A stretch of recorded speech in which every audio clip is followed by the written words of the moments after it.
আজি আমি উপস্থিত হৈছোঁ জনপ্ৰিয় কণ্ঠশিল্পী সুবাসনা দত্তৰ বাসগৃহত। সুবাসনা দত্তৰ জন্ম হয় ডিফুত।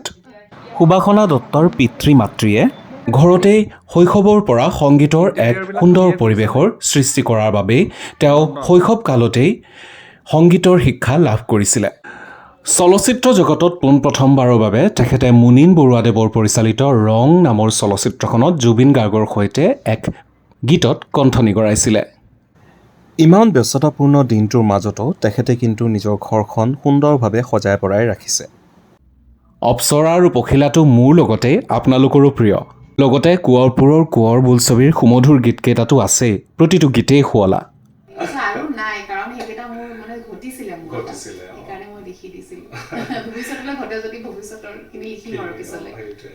আৰু তাৰ পাছত যেতিয়া বিবৰুৱালে অহা হ'ল, সেই ডিচিশ্যনটো কেতিয়া লোৱা হ'ল? নাই, মই ডিফুৰ পৰা গুৱাহাটীলৈ আহিম।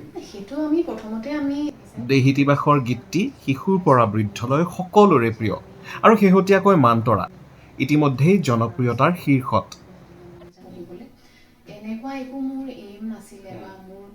অজস্ৰ জনপ্ৰিয় বিহু গীতত কণ্ঠনি গৰুৱা সুবাসনা দত্তৰ সমানেই দখল আছে পাশ্চাত্য সংগীততো। এয়া আজি আমি কাৰ ঘৰত আহিছোঁ, বিখ্যাত ব্যক্তি।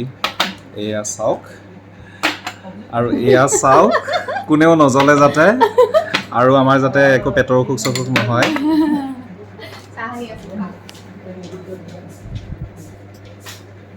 আমাৰ শ্বুটিং হৈ গ'ল আৰু এতিয়া আমি খাম। ইমান ব্যস্ততাপূৰ্ণ দিনৰ মাজত আমাৰ ইউনিটৰ প্ৰতিজনৰ কথা ভাবি সুবাসনা দত্তই কিন্তু আমাক পেট ভৰাই খুৱাবলৈ নাপাহৰিলে। বহুতেই কয় যে বিবাহৰ পাছত সংসাৰৰ দায়িত্বৰ বাবে মহিলাসকলৰ কেৰিয়াৰত বহুত বাধাৰ সৃষ্টি হয়, কিন্তু সুবাসনা দত্তৰ জীৱনটো দেখিলে বহুতেই উৎসাহ পায়। কিয়নো বিবাহৰ পাছত এটি সন্তানৰ মাতৃ সুবাসনা দত্তই সংসাৰৰ দায়িত্ব যিদৰে পালন কৰিছে, ঠিক তেনেদৰে তেখেতৰ অনুৰাগী তথা শ্ৰোতাৰ পৰাও সমানেই মৰম আৰু আদৰ লাভ কৰি আহিছে।